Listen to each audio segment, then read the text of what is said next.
पहलगाम में जो लोग 28 लोग जो शहीद हुए हैं उनको श्रद्धांजलि अर्पित करने के बाद यह कार्यक्रम की हमने शुरुआत किया है।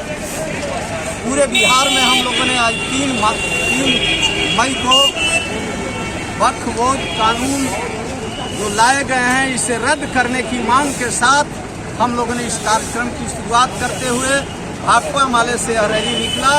अरवल जहानाबाद स्टेशन होते हुए और अरवल मोड़ पर यह सभा में तब्दील हो गया, जिसमें इंसाफ मंच और भाकपा माले के बहुत सारे लोग इसमें उपस्थित हैं।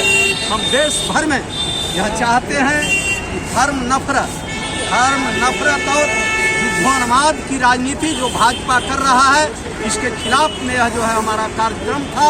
हम पूरे देश भर में अमन चैन की स्थापना की मांग करते हुए हम इस लड़ाई की शुरुआत किए हैं और यह लड़ाई तब तक जारी रहेगा जब तक कि जो है इस देश में धर्म नफरत और युद्धोन्माद की भाजपा की जो राजनीति है इसको हम शिकस्त नहीं दे दें, तब तक कि हमारा लड़ाई जारी रहेगा।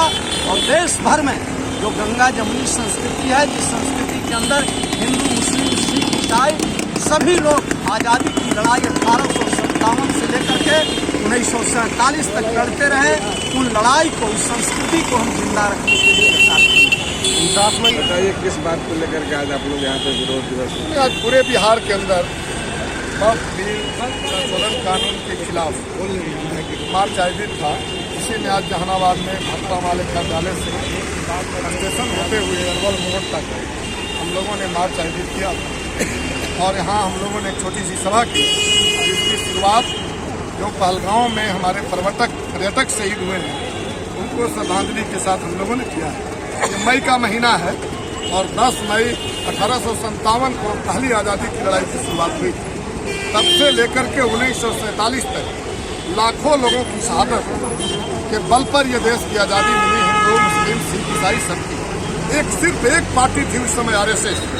उस समय जनसंघ था जो आज भारतीय जनता पार्टी है, जिनका इस आज़ादी की लड़ाई में कोई योगदान नहीं, एक उंगली तक नहीं कटा। और दुर्भाग्य से वो सत्ता में आज आ गए हैं, देश की सत्ता में आ गए हैं। बिहार में भी 20 वर्ष से नीतीश जी के कंधे पर सवारी करके वो सत्ता में हैं और एक से एक नफरती फैसला ले रहे हैं और हर फैसले में वो समझा रहे हैं कि आतंकवादियों की कमर इससे टूट जाएगी। और इसी तरह से वक्फ भी हमारे संविधान पर यह हमला है। हमारे संविधान में सभी धर्मों के लिए स्वतंत्रता है कि वो अपने धर्मों की हिफाजत के लिए जमीन दान दे, जमीन रखें, उसकी देखरेख करें, हिंदुओं के लिए, मुसलमानों के लिए। वक्फ बोर्ड इसी के हिस्सा था कि हमारे बहुत सारे मुस्लिम लोगों ने जमीन वक्फ किया अपने मस्जिद के लिए, अपने इबादतगाह के लिए, अपने कब्रिस्तान के लिए। और ये सरकार वक्फ बोर्ड के जो जमीन है उसको ये सरकार चाहती है सरकारीकरण कर दे और इसको पूंजीपतियों को दे दे। और इन तमाम चीज़ों से नफरत बढ़ा है। अभी इसके पहले नोटबंदी हुआ था हमारे देश के अंदर और देश को समझाया जा रहा था, जहाँ किसान मजदूर तबाह हो रहे थे और देश को समझाया जा रहा था इससे आतंकवाद की कमर टूट जाएगी। और पुलवामा हो गया। बाद में धारा 370 हटा करके समझाया गया कि अब हमारे देश में आतंकवादियों की कमर टूट जाएगी। जम्मू कश्मीर एक स्वतंत्र राज्य था, इसको केंद्र शासित राज्य बना दिया। अब जम्मू कश्मीर सरकार के पास एक चौकीदार तक नहीं है। पुलिस से लेकर के सारे लोग केंद्र सरकार या केंद्र सरकार द्वारा नियुक्त उप राज्यपाल के हाथ में है।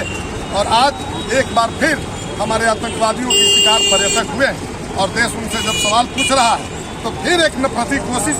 जिन कश्मीर वालों ने घोड़ा चला करके पर्यटकों की जान बचाया, होटल वालों ने फ्री में खाना दिया उनको, और जहाज वालों ने, जो अंबानी के हाथ में जहाज बेच दिया गया है, किराया 3 गुना कर दिया गया। और अब वहाँ के छात्रों पर दमन किया जा रहा है, होटल वालों पर दमन किया जा रहा है। और भारत के अंदर जो सवाल उठा रहे हैं, चाहे वो नेहा सिंह राठौर हो, चाहे 4 PM चैनल हो हमारा यूट्यूब का, उसको प्रतिबंधित किया जा रहा है। और देश को फिर एक बार बरगलाया जा रहा है, समझाया जा रहा है कि हम पाकिस्तान के पानी बंद कर दे रहे हैं। आप जरा हमें बताइए, 5-5 नदियों की पानी आप कैसे बंद करेंगे? ये देश के सामने झूठ परोसा जा रहा है। 5-5 नदियों की पानी अगर आपने बंद ही कर दिया तो इससे आतंकवादियों पर क्या असर पड़ेगा? मरेंगे, चाहे वो पाकिस्तान के किसान मजदूर हो, हिंदुस्तान के किसान मजदूर हो। कैसे वो आतंकवादियों की कमर टूटेगी? और इसीलिए हम कहना चाहते हैं कि सरकार को केवल चुनाव से लेना देना है, सत्ता से लेना देना है।